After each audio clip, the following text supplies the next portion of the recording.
자, 7장에서요. 하나님은 고난을 다스리는 주권자인 동시에 몸소 고난을 당하셨다라는 주제를 다루게 됩니다. 아주 이 부분이 굉장히 중요합니다. 다른 종교들과는 다르게 오직 기독교만이 특이하게도 신이 스스로 약해져서 고난을 받았다는 점을 가르칩니다.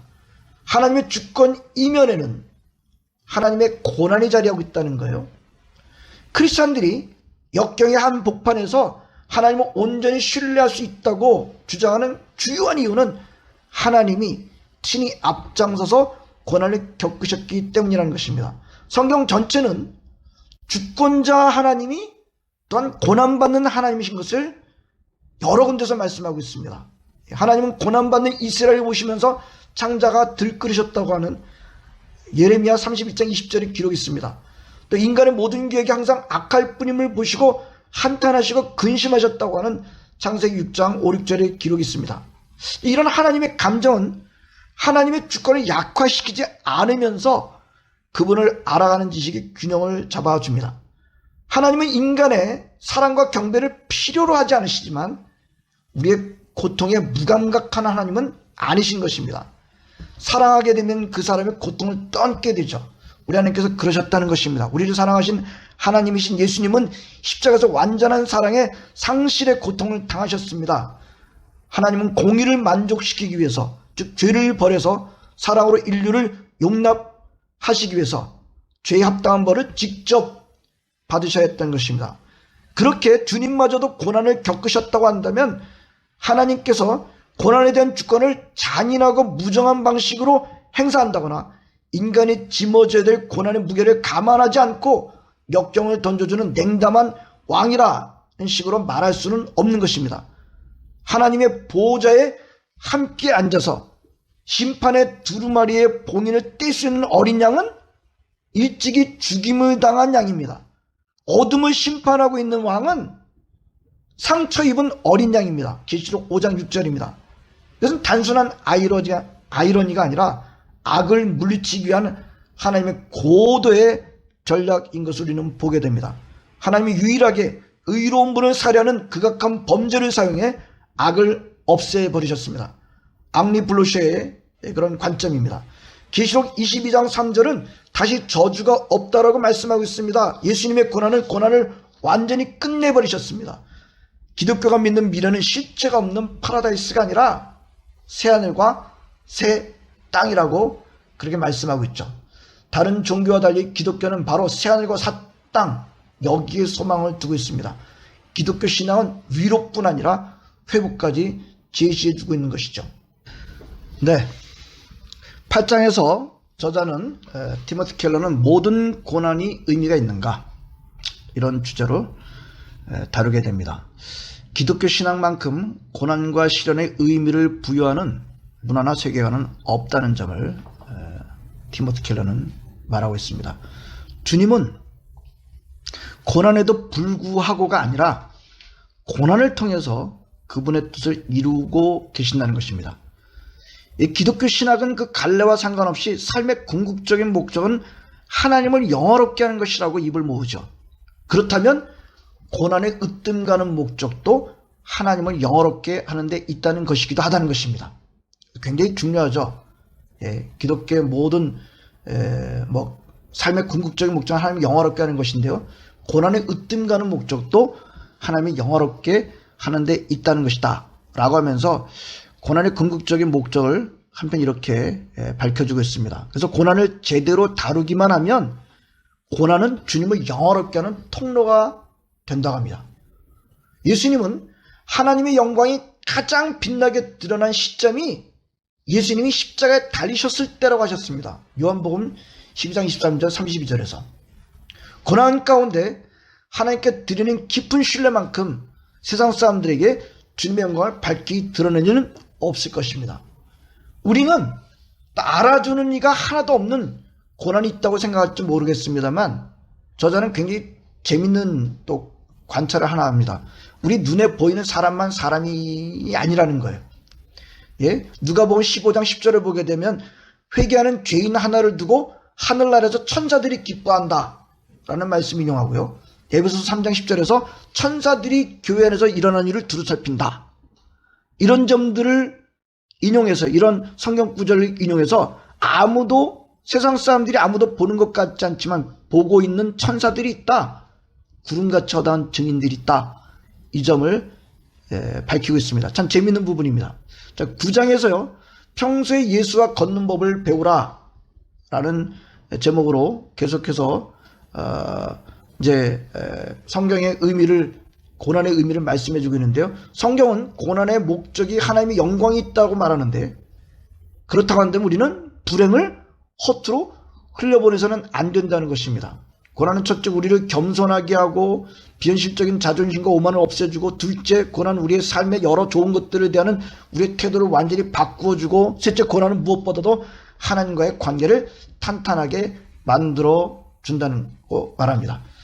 자, C.S. 루이스는요, 모든 일이 형통할 때 하나님은 속삭이지만 고난 속에 있을 때 하나님은 외치신다라고 말합니다. 하나님이 큰 소리로 우리를 부르시는 소리를 들을 수 있는 시간은 고난을 겪는 동안뿐이라는 것입니다. 또한 고난은 훈련의 의미가 있다고 말합니다. 히브리서 12장 11절에 무릇 징계가 당시에는 즐거워 보이지 않고 슬퍼 보이나 후에 그로 말미암아 연단받은 자들은 의와 평강의 열매를 맺느니라 라는 말씀을 통해서, 여기 연단에 해당하는 김나조에서 영어 단어 김나지움이 나왔다는 것입니다. 훈련으로서의 고난은 삶의 곤란한 문제들을 대하는 데 있어서 긍정적인 자질을 갖추게 한다는 것입니다.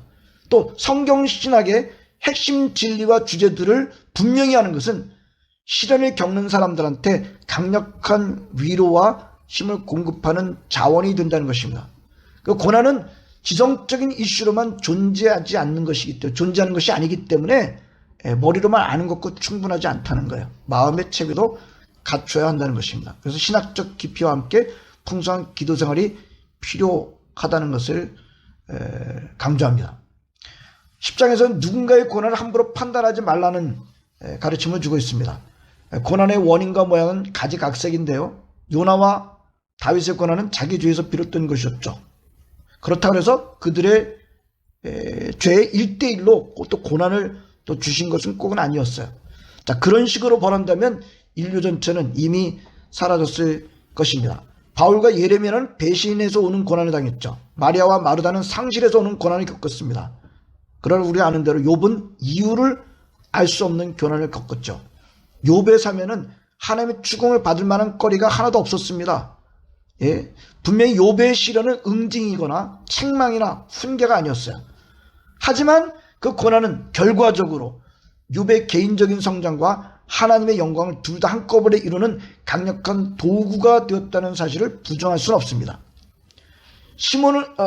고난을 겪는 사람들의 기질에 따라서도 고난은 달라진다는 점을 시몬 배우는 그렇게 분석하고 있습니다. 고난이라고 하는 것을 세상의 외적인 고난으로 이렇게 보고 있고요.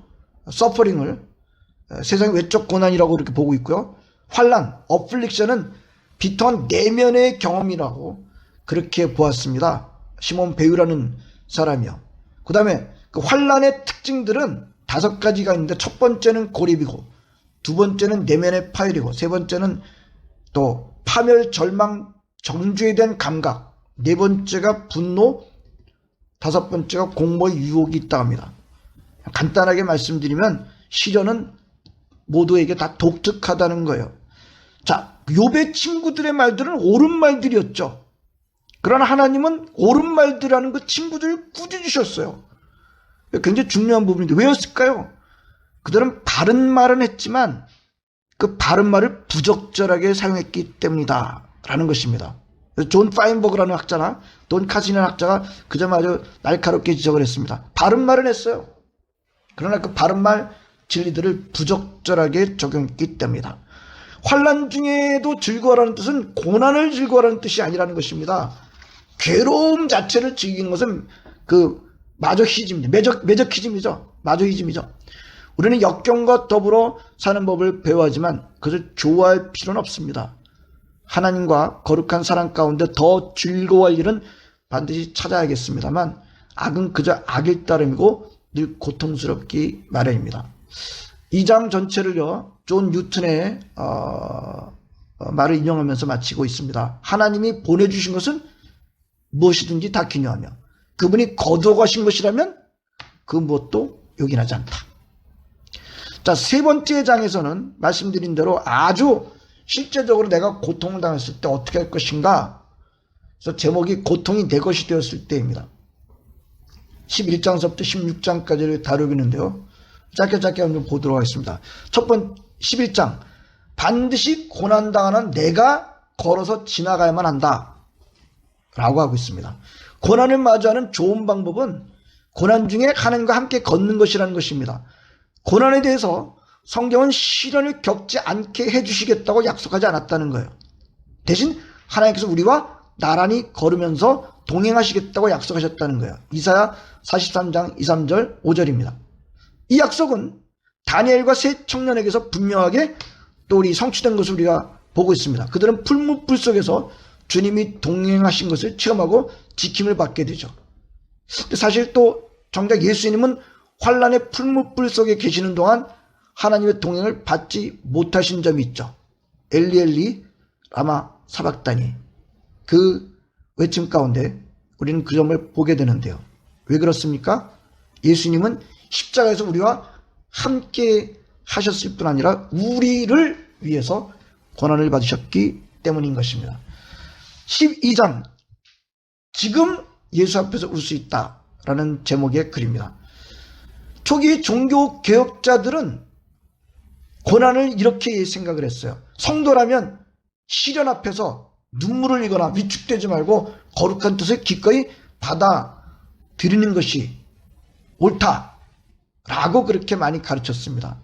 하지만 이런 주장을 가지고 욥의 폭발적인 감정 표출과 울부짖음, 탄식, 이것은 전부 다 모자란 것이야, 또는 불법적인 것이야 라고 한다면 그건 성경의 가르침이 아니라는 거예요. 욥은 결코 공손하게 기도하지 않았다는 겁니다. 자신이 태어난 날을 저주하면서 하나님을 부당하다고까지 항의하게 됐다는 거예요. 근데 그런 욥에 대해서 하나님의 반응은 어떻습니까? 오히려 부정적이지 않고 긍정적이지 않았는가? 괴롭게 슬픈 일을 겪는 사람한테 무작정 감정을 자제하라고 요구하는 것은 타당치 않다는 것입니다. 하나님은 시리에 빠진 엘리야에게 회개하라고 하지 않으셨고 내가 또 기쁜 소식을 가져왔다고도 하지 않으셨습니다. 단지 엘리야를 어루만지어 주셨습니다. 휴식과 음식이 먼저 왔습니다. 시련을 겪는 사람들은 하나님 앞에서 자기의 마음을 쏟아낼 수 있어야 하는 것입니다. 누가 만사형통 철학을 고안해낸 사람이라고 한다면 시편 88편을 찢어버려야 할 것입니다. 환난 중에도 즐거워하나니 라고 하는 것은 근심을 몰아낸 기쁨이 아니라 근심과 기쁨이 동시에 공존하는 의미로서 우리에게 주신 말씀이라는 것입니다. 즐거워하는 것을 고통의 감정을 차단하는 무엇인가로 규정해서는 안 된다는 것입니다.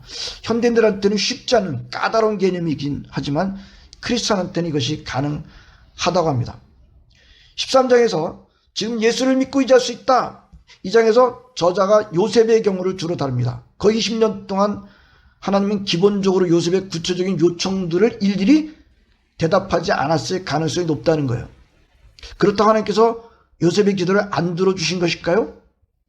그렇지 않다는 겁니다. 하나님은 요셉의 기도를 놓치지 않고 듣고 계셨고 또 꾸준히 응답하셨다는 것입니다. 하지만 요셉이 청하는 시기와 방식대로는 아니었다는 것이에요. 주님은 숨어 계신 것만 같은 그 기간 내내 요셉은 그럼에도 불구하고 하나님을 신뢰를 했죠. 요셉이 나중에 하나님의 계획 전모로 보았을 때 하나님께서 역사하시고 계셨음을 깨닫게 됩니다. 우리가 구하는 방식대로 하나님이 응답하시지 않는 것처럼 보일지라도 우리는 하나님의 사랑을 결코 의심하지 않고 믿고 의지해야 합니다. 승리보다 고난을 통해서 하나님의 은혜가 깊어지는 경우는 결코 이상한 일이 아닙니다. 14장에서는 지금 예수께 기도할 수 있다라고 하는 그런 장에서는 욥기를 주로 다룹니다. 저자가 이 부분을 좀 날카롭게 지적을 했는데 욥기의 아주 독특한 면모는 악의 문제에 관해 흔히 내놓는 거의 모든 답변을 노골적으로 비판했다는 것입니다. 욥기가. 저자는 티모시 켈러는 아브라함 헤셜의 말을 인용해서 욥기는 합리 주제를 내쫓는다라고 말합니다. 친구들이 내놓은 신앙적인 답은 전부 다 중상모략에 가까운 오답들이었다는 거예요. 하나님께서 사탄한테 욥을 시험해 보도록 허락하신 것은 주님에 대한 욥의 사랑을 아셨기 때문이 아닐까요? 욥기는 만사는 하나님의 섭리 가운데 일어나지만 주님은 악한 일들을 바라지 않으시면서 선을 이루신다는 진리를 아주 탁월한 방법으로 그렇게 풀어나갑니다.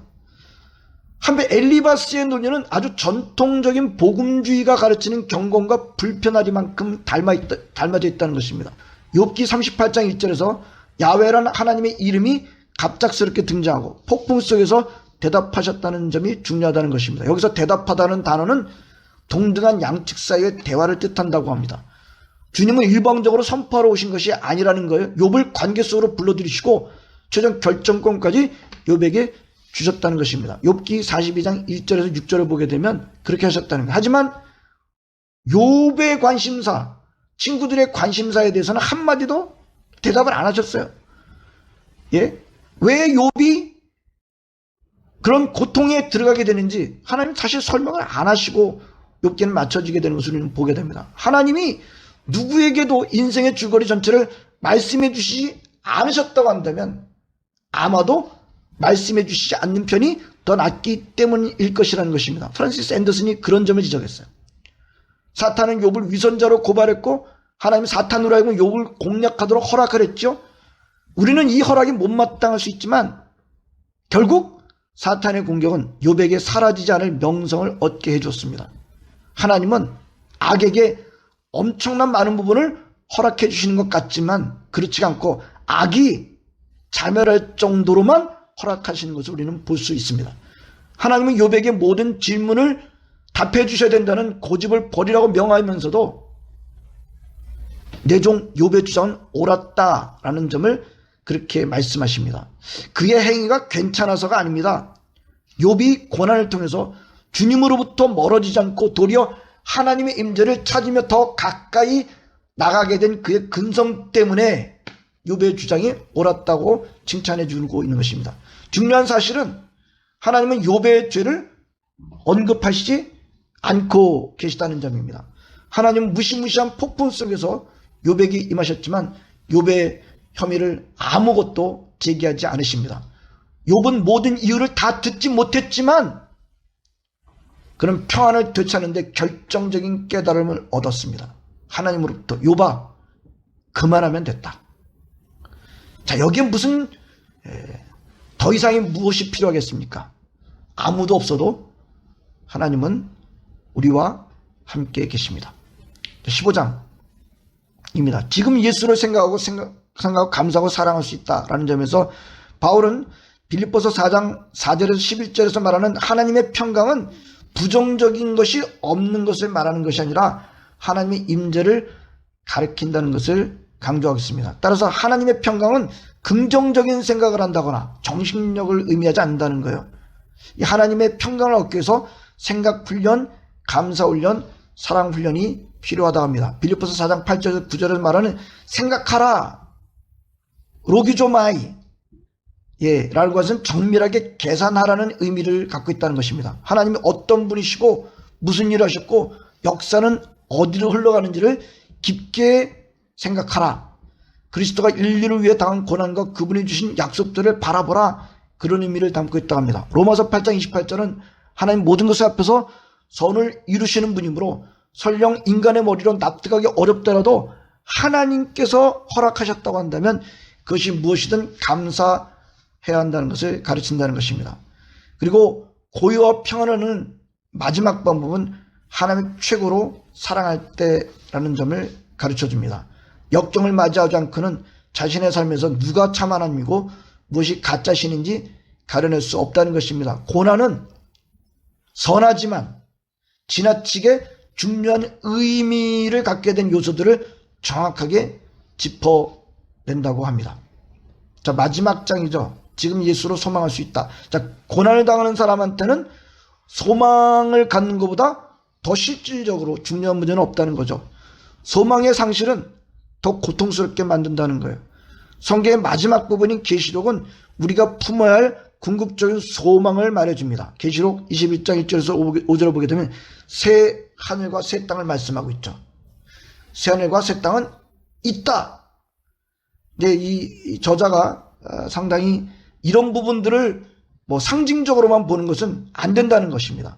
모든 악한 행동과 불의가 바로잡히는 심판의 날은 분명히 있다.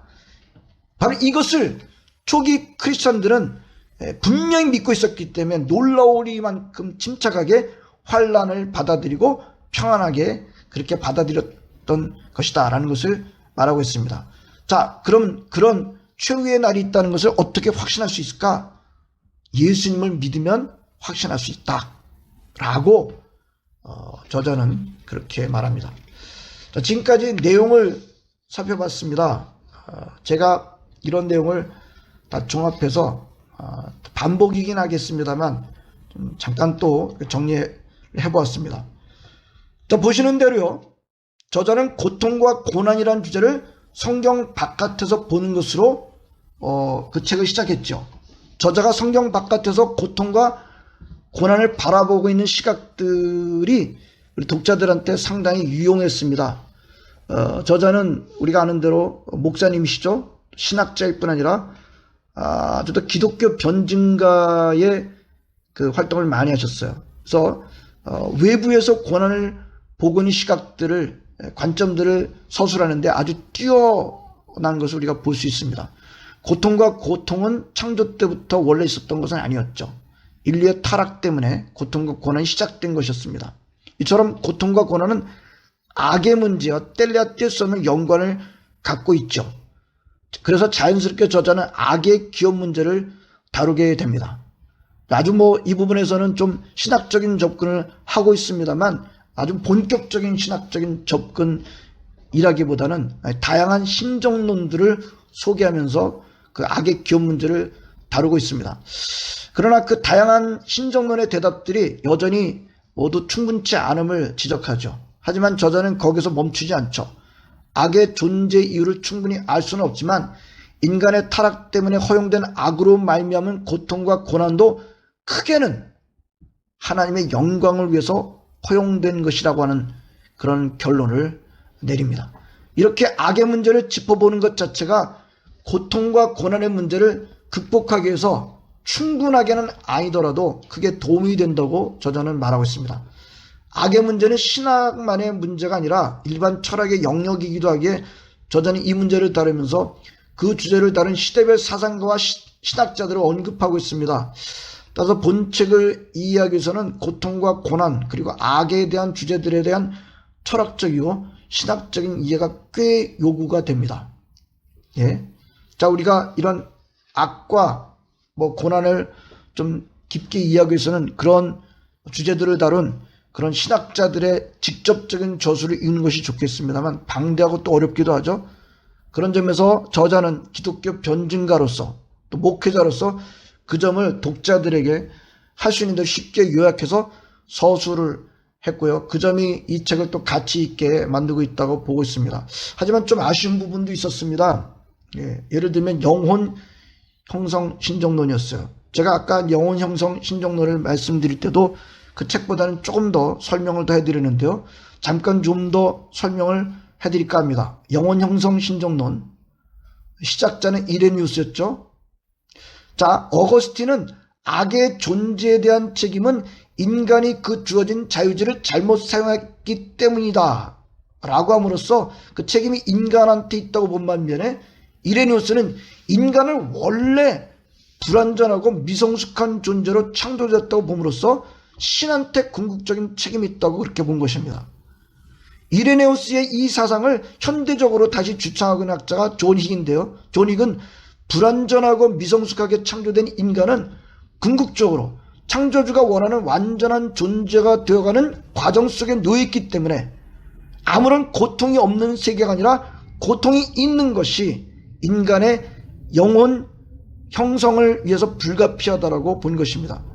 결국 현실이라고 하는 것은 영혼 형성을 위해 신이 창조한 공간이라는 것입니다. 사람은 이런 현실 속에서 시험을 이겨나가면서 결국 영혼 형성에 이르게 된다라고 말하고 있습니다. 하지만 이 관점은 몇 가지 약점이 있죠. 일단 하나님이 인간을 창조할 때 온전하게 창조한 것을 인정하지 않고 있는 점이죠. 그리고 인간의 전적인 타락도 인정하지 않고 있습니다. 그리고 그렇게 고통의 과정을 이겨나가게 되면 영혼 형성은 과연 완성에 나아갈 수가 있는 것인가? 그렇게 완성에 나아갈 수가 있습니까? 예. 그리고 그렇게 고통의 과정을 이겨나가게 되면 이제 완성에 나아갈 수 있는가? 성경은 뭐라고 말씀하고 있습니까? 완성은 은혜의 영역이라고 가르치고 있지 않은가? 또 의인의 고통에 반하는 악인의 번성은 어떻게 대답할 것인가? 라고 하는 질문에 영혼 형성 신정론은 대답을 잘 못하고 있죠. 고통에 대한 성경적인 교리도 아주 간결하게 잘 다뤄졌습니다. 특별히 고난은 부당하면서도 정당하다는 것. 또 하나님은 고난의 주권자이시면서도 고난에 친히 당하신 분이라는 것. 특별히 후자요. 하나님은 고난의 주권자이시기도 하지만 고난에 친히 당하신 분이라고 하는 것은 다른 종교나 세상의 가르침에서는 결코 볼 수 없는 기독교만의 독특한 것으로서 아주 지독한 진리임을 우리에게 알게 해주고 있습니다. 그렇게 고통을 받으신 예수님만이, 고통을 당하신 예수님만이 심판의 비밀의 봉인을 떼실 수가 있으시다.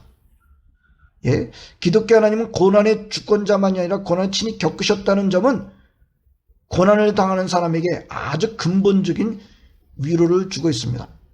주권자 하나님의 악으로 말미암은 고난을 적당하게 겪으신 것이 아니라 최악의 고난을 몸소 겪으심으로 악을 제거하셨다는 것을 깊이 깨닫는다면 우리들은 고난을 허용한 하나님에 대해서 불평에만 빠질 수는 없을 것입니다.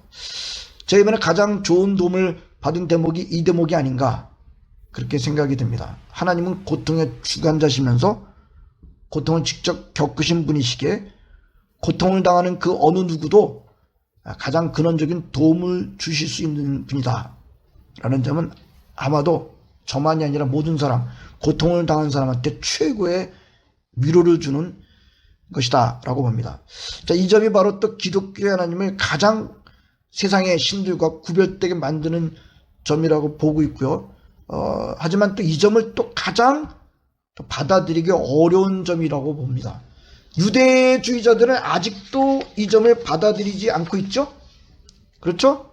그래서 예수님이 그리스도이심을 받아들이지 않고 있습니다. 왜요? 예수님이 십자가에 달려 죽으셨기 때문에. 예, 받아들이지 않고 있습니다.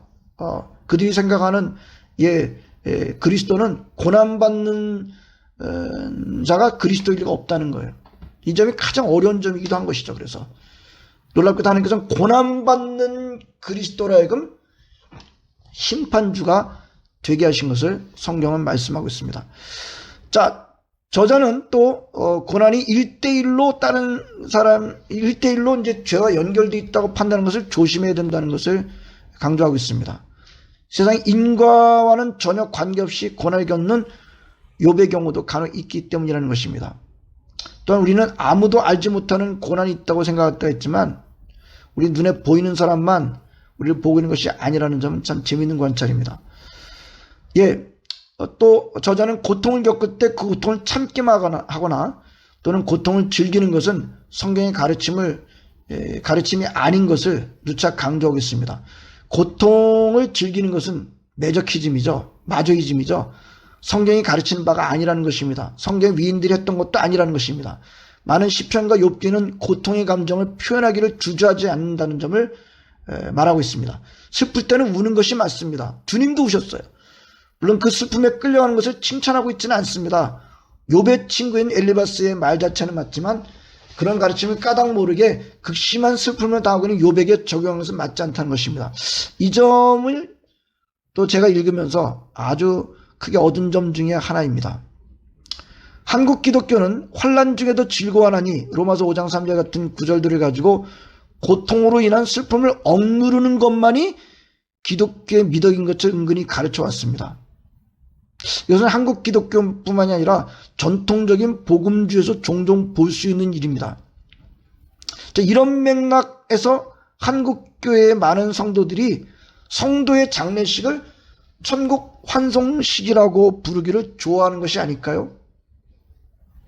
하지만 장례식을 천국 환송식이라고 부르는 것은 신앙적인 생각이라는 생각도 들지만은 혹시 죽음으로 말미암는 사랑하는 사람과의 이별에 대한 슬픔을 차단하고 억누른 것이라고 한다면 그 성경적인 가르침과는 다르다고 볼 수가 있는 것입니다.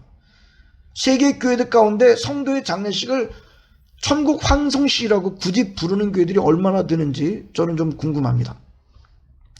3배서 저자는 성경 인물 가운데 고난을 크게 겪은 사람들 요셉, 욥, 바울 등을 다루면서 고난을 대처하는 길을 제시하고 있죠. 13장에서 욥기를 다루는데 2장만 하더라도 욥기에 들어있는 깊은 의미를 잘 파악할 수가 있습니다.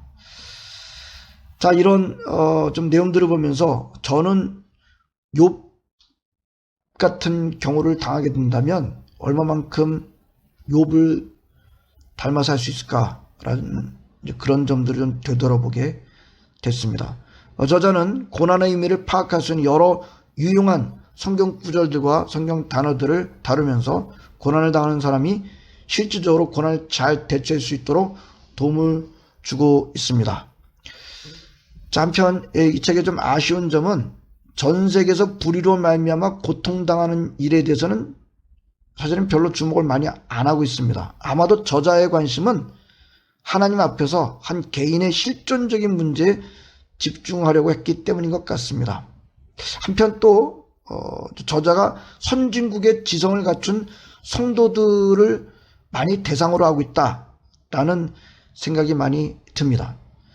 자, 목회에서 고난이라는 문제는 성도들만이 아니라 목회자 자신을 포함하고 있는 문제고 피할 수 없는 문제고 항상 만나는 문제입니다. 팀 켈러의 이 책은 아주 고통과 고난에 대한 문제를 신학적이고 성경적인 관점을 잘 갖추도록 좋은 도움을 주고 있습니다. 저도 이번에 이 책을 보고 많은 도움을 얻었습니다. 고통과 고난에 대해서 더 알기를 원하시는 분이 계시다고 한다면 이 책을 통해서 큰 유익을 얻을 수 있으리라 생각합니다. 함께해 주셔서 감사드립니다.